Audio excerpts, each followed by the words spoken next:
Hello!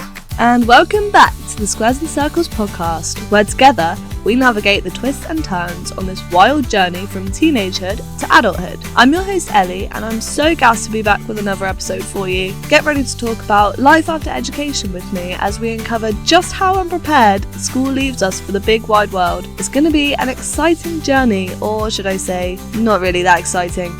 But let's explore and grow through this together. Chapter 1. School is over, but I still have so much to learn. Growing up, I was always so excited to be an adult, and I would get such a thrill when I was able to do things that I considered adult-like, such as working, walking to school on my own, and making my own dinner. Throughout school, I was so excited to get to sixth form, and then I was so excited to get to university. And once I was at university, I was so excited to enter the big wide world with a real job. As teens, it's common for us to idealise adulthood with high expectations of success and freedom. Perhaps we think this way because we see successful adults around us who seem to be able to do what they want when they want, which puts us under the false belief that success and freedom are easily obtainable. What we don't tend to see as teenagers, though, are all the struggles that these successful people go through to get to where they are. We don't see all the setbacks, the rejection, the challenges, and the obstacles. Sure, there are people out there who have success without facing many challenges, but I think it's really rare, and the majority of successful people have worked very hard to be where they are. Once we leave education and enter the big wide world, we realise just how complex and challenging this process can be. For example, at uni, I decided I was going to get a job in media straight away and be happy as Larry in it. And it was all going to fall into place. Boy oh boy, was I wrong. I applied to countless jobs in media and in jobs working with animals, and I was not successful once. I then decided to start this podcast and put all of the energy I was putting into looking for a job into a passion project that could maybe be my career one day. I graduated about a year ago, and I know there are people out there who've been looking for much longer than I did with the same amount of success. It's hard to get a job these days, and nobody tells us that. Even if they do, we don't believe them when we're teenagers anyway. As the population rises, industries and companies slowly become more and more saturated, making job markets near impossible in many industries. We are often ill-prepared for what jobs are actually looking for in people. We think, I can do that when applying and reading the job description, but 9 times out of 10, if we even make it to the interview stage, we don't get a chance to prove that we can do what they're asking for. I don't know if I'm biased because I do have a degree, but I think this can be especially pressuring if you have been to uni, because you also have the weight of all of the debts that you need to pay back. So you might think that it'll be a waste of money and financial stress not getting a job that requires your degree. But according to a survey by the National Association of Colleges and Employers, about 53% of graduates are either unemployed or working in a job that doesn't require a degree. So if you're struggling to find a use for your degree, then you are not alone. I am a humble barista. That does not require a media production degree at all, obviously. But that also doesn't mean that I won't get to use my degree in the future. It can feel daunting and confusing trying to understand what companies and jobs actually want from you. It's also frustrating when you think you've given them exactly what they want and they still don't hire you. I remember after graduating, I applied to over 50 jobs probably in the span of about 3 months. And I customised each application, writing a new cover letter for each and every position. And despite putting in so much effort, I only received a handful of interview invitations, and the rejections quickly piled up. And each rejection chipped away at my confidence, making me question my skills and worth. This led me to a whole lot of imposter syndrome, which we've spoken about before, and I've done a whole episode on how to overcome this. But throughout this whole application process, I feel like I was surrounded by and competing with people who seemed so confident and experienced, and I just felt like such a fraud. Despite having the relevant qualifications, I couldn't shake the feeling that I just didn't belong, which in hindsight probably affected my performance and the outcome of these applications. Not only this, but also figuring out your independence and balancing your priorities was a whole journey in itself when leaving school. It's overwhelming when you leave school and you go from having a structured routine to not having anything you have to do. Many of us go a bit crazy at first, I think, and have our partying phase, prioritising our personal and social life over work or anything else. And for me, this happened during uni. It was only once I left the city that I went to uni in that I truly started to get my act together and learn about finances, taxes, and balancing my time. and just being an adult in general and how to do that successfully. I am very blessed to have had the full student loan thanks to my parents breaking up just before I went to uni, so I could afford to be a bit reckless with my money at the time. And while I'm not in a great financial situation now, I'm grateful to have learned the skills to become financially competent, and I'm working towards that. But I did not learn this from school or any formal education at all. Many of us are severely underprepared for real-world tasks like budgeting, paying taxes, and managing household responsibilities. Like, I only found out a couple of months ago that you're meant to clean a washing machine. Did you know that? I did not. And little things like this add up and make us feel silly when we eventually learn about them. And the adults around us who did know are shocked that we don't. But where are we meant to learn it from? Nobody tells us these sorts of things. And for the most part, school definitely doesn't teach us what we need to know to navigate adulthood seamlessly and successfully. The American Psychological Association reports that 90% of Gen Z adults, which are people aged 18 to 23, experience stress due to the transition of adulthood, with financial instability being a major stressor. 90%, that's actually insane. That's nearly everybody. That's crazy. During my second year of university, I maxed out my credit card and all of my overdrafts on non-essential purchases like takeouts, clothes, nights out, holidays, literally anything that was like fun and not essential. It was kind of silly, to be honest, looking back, but I had a great time, so YOLO. And I'm actually still currently in those overdrafts as we speak, and I'm working towards getting out of them now. And it has been a harsh lesson in financial responsibility. So as you can guess, I was really reckless with my finances in uni, and since then I've been living in my overdrafts, as I mentioned, which has been very stressful, as you can imagine. And after about 5 years of living like this, I've only realised recently how bad this was for my financial and mental health, and then I decided that I needed to do something about it. According to a study done by the National Financial Educators Council, 75% of young adults feel that they lack the financial education necessary to manage their finances. This is, again, a crazy high number, but I feel like a lot of us don't really feel like that many others are in the same boat, because a lot of people don't talk about their financial position, especially if it's not very good. But apparently, most of us are in the same boat, and of course that doesn't help our situations. But it might make you feel a little bit better, at least. I definitely feel a lot less alone after learning this. I also had no idea how to do so many seemingly simple adult things, such as keeping a job. I've had so many jobs because I just quit them if I didn't like them, without thinking about the fact that I need to earn money.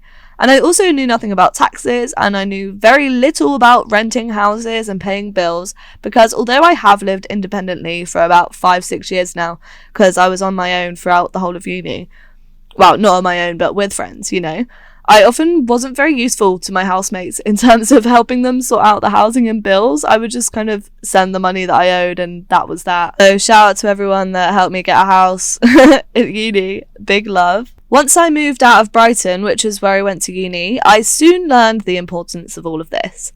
My boyfriend and I are trying to move out of my family's place, where we currently live, to save money, and move to Bristol. And it's really difficult when you have no money, as you can imagine.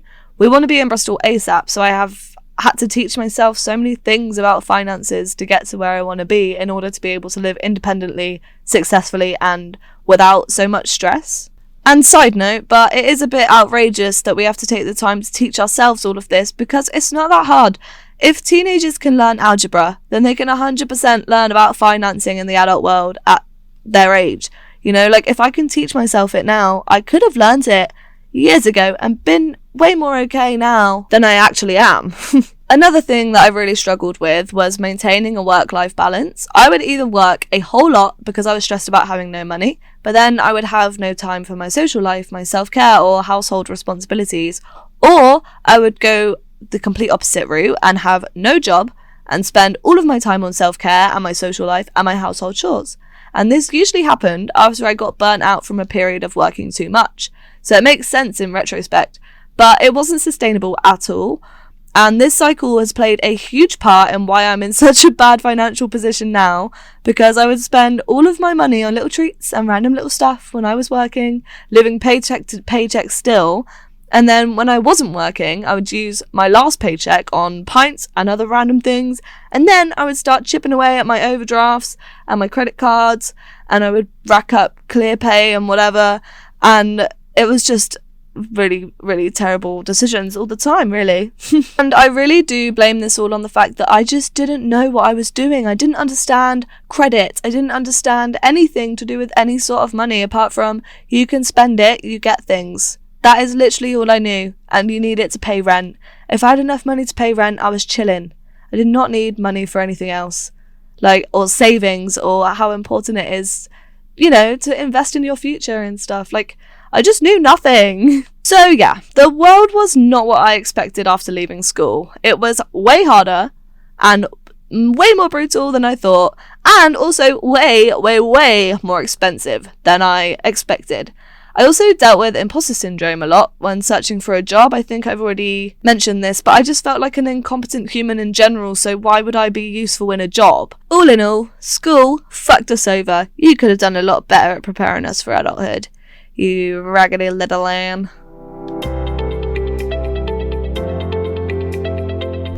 Chapter 2. So, what can we do about it?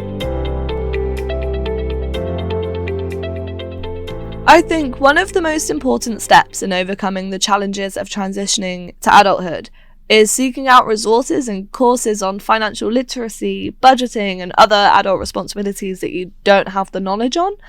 And this might seem overwhelming at first, but breaking it down into manageable steps can make a huge difference. I don't know why I can't talk today. Rather than putting learn about finance on your to-do list, break it down into smaller tasks. For example, one day you can literally just make a list of resources and that is your task for the day. And then on another day, you watch a YouTube video on budgeting and how to do it.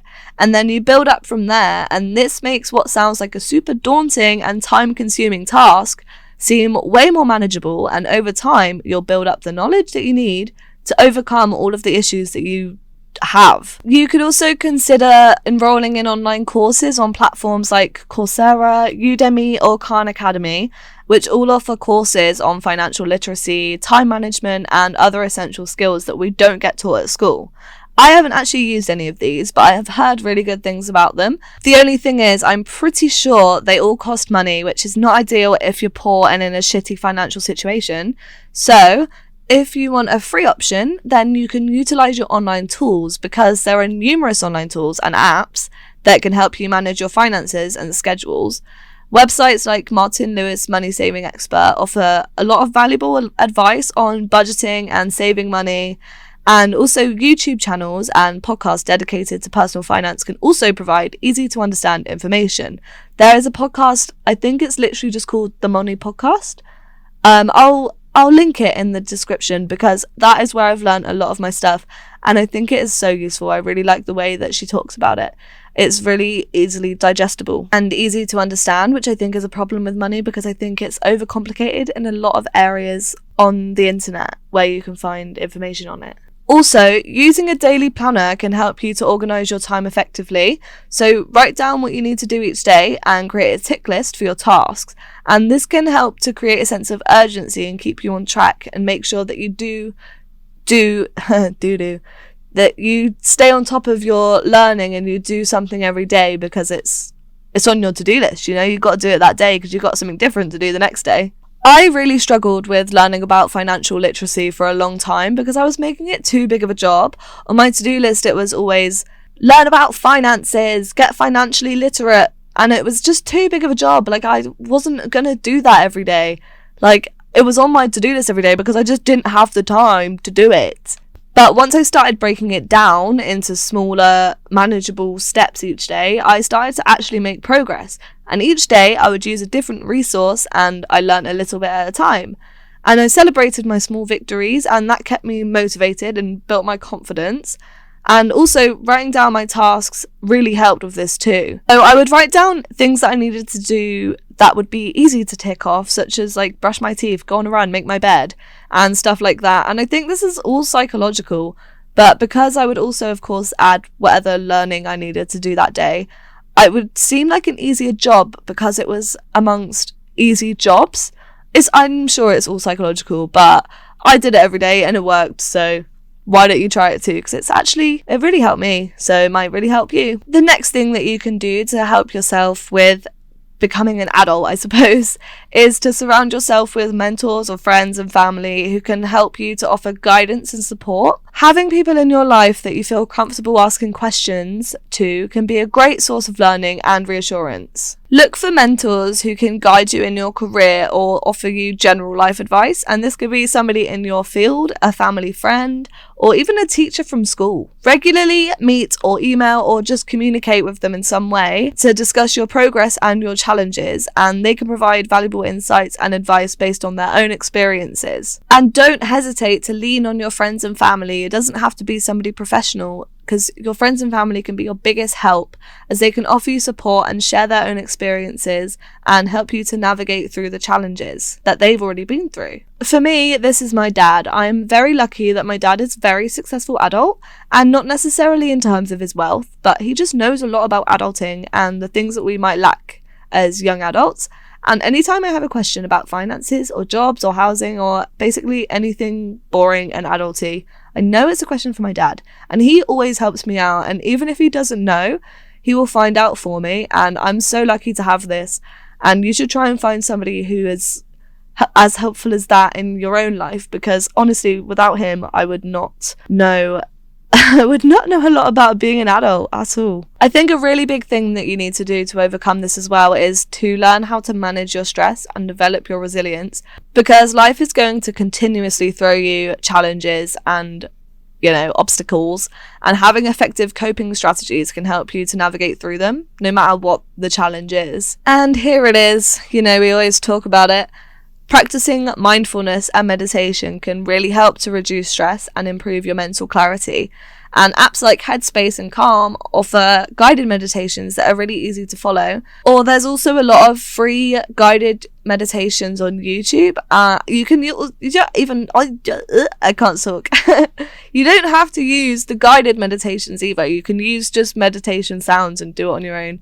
It's completely up to you. Some people don't like hearing somebody talk when they meditate, but I don't know, I prefer the guided ones, but figure out what works best for you. Another great way to manage your stress is to regularly exercise. And I know that sounds really kind of annoying and boring, but it doesn't have to be intense. Literally just going on a walk or doing some yoga, or just doing something that's moving your body. It doesn't have to be intense, and it doesn't have to make you sweat. Physical activity can help you to boost your mood and your energy levels, and it can also help you to build a routine, which I think helps to manage stress as well, because it helps add some sort of stability into our lives when things all feel a bit unstable.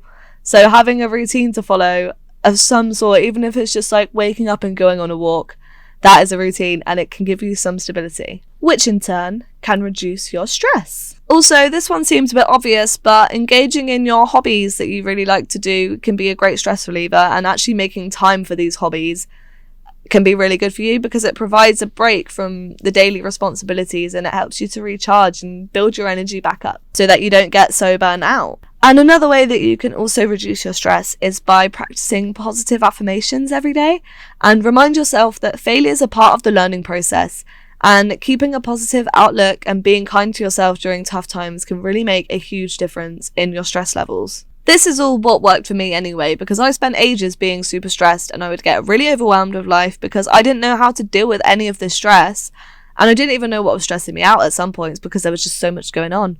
And I started practicing mindfulness and setting aside time for my hobbies, as well as getting myself into a consistent routine, and this all really helped me to manage my stress levels and stay balanced.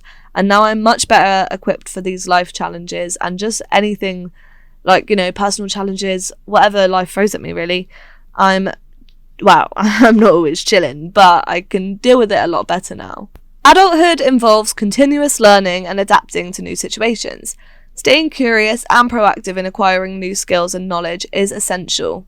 So to do this, you need to keep up with the industry trends for the industry that you want to go into and continuously update your skills. And that sounds daunting and like a big job, but it's just the same as learning financial literacy. You just do a little tiny bit every day and keep up to date, basically. And you can do online courses or webinars and industry conferences, and these can all be really valuable resources. And you don't have to do them every day. You can even just look up a fact or a statistic, or check out a website or a blog, or something quick and easy. You don't have to do these big things every day. You could also attend networking events and connect with professionals in your field.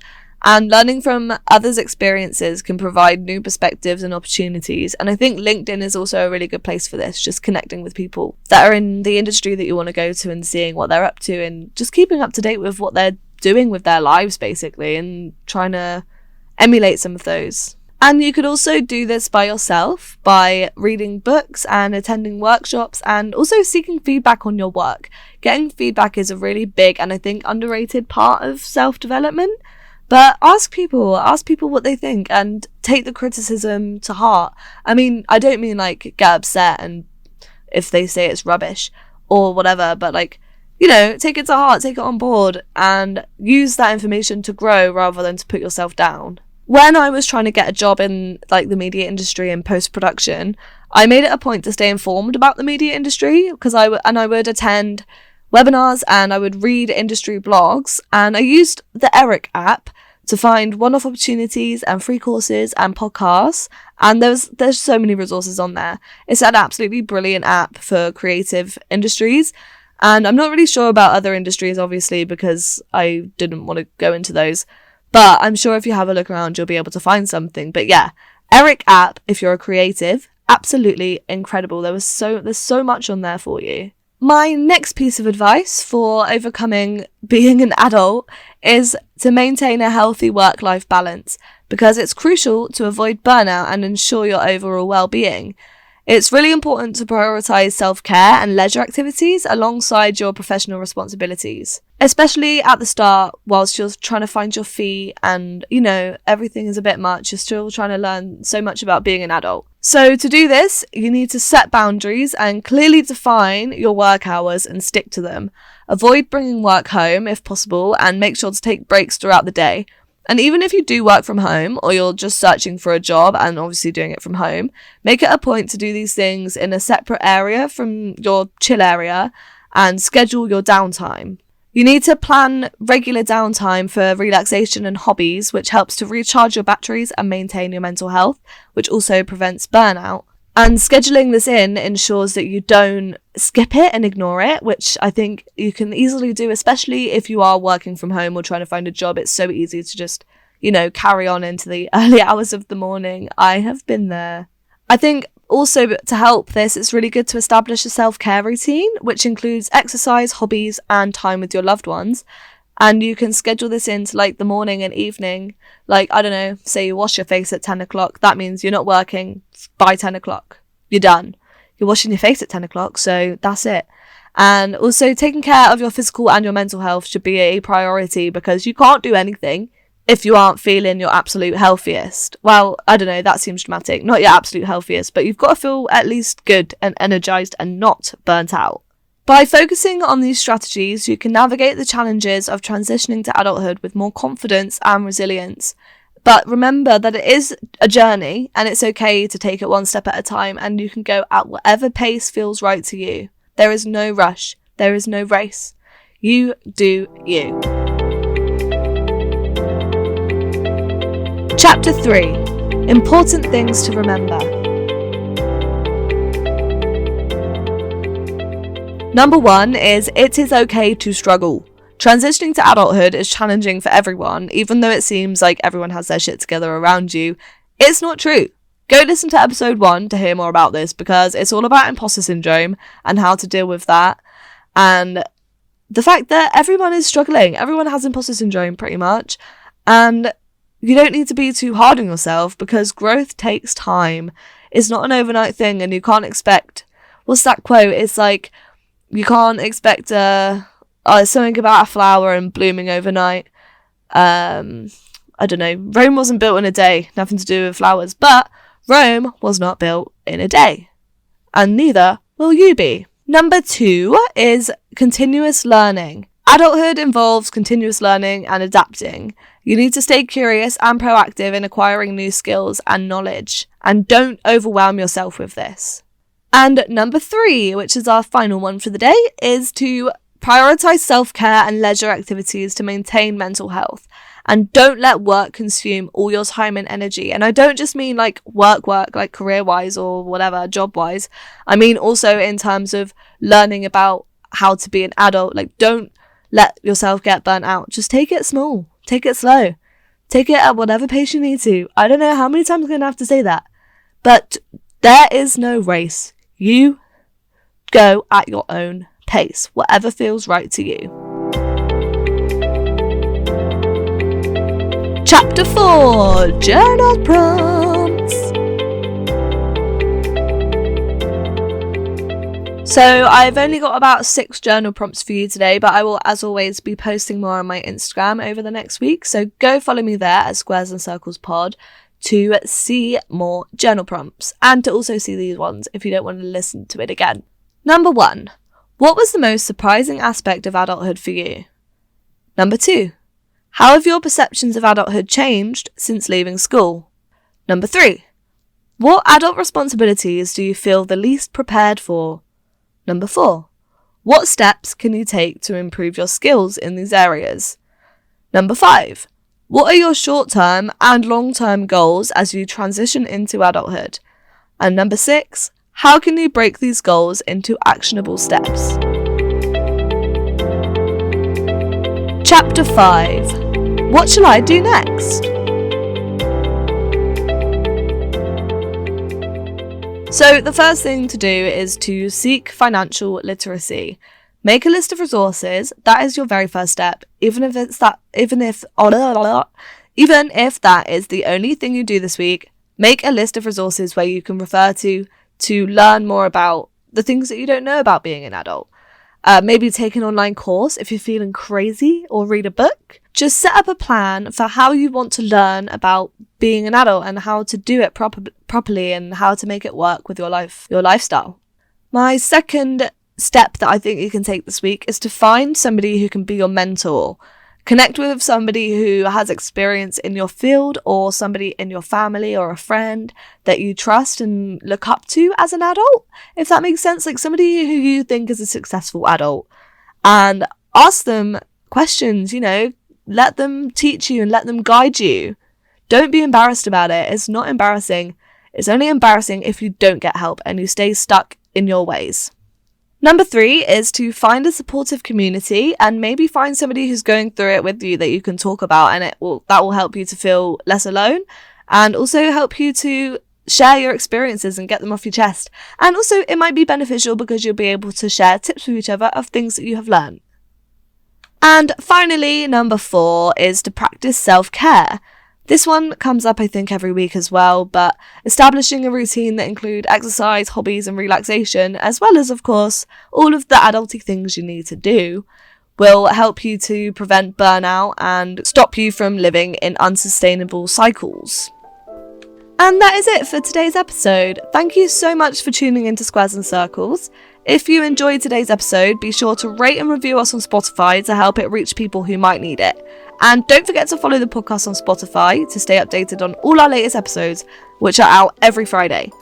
Follow us on Instagram and TikTok at Squares and Circles Pod for updates and more content and advice. Be sure to share the podcast with friends, family, colleagues, or whoever else might need a little extra support on their journey to adulthood. This has been Squares and Circles. Catch you in the next one. Bye!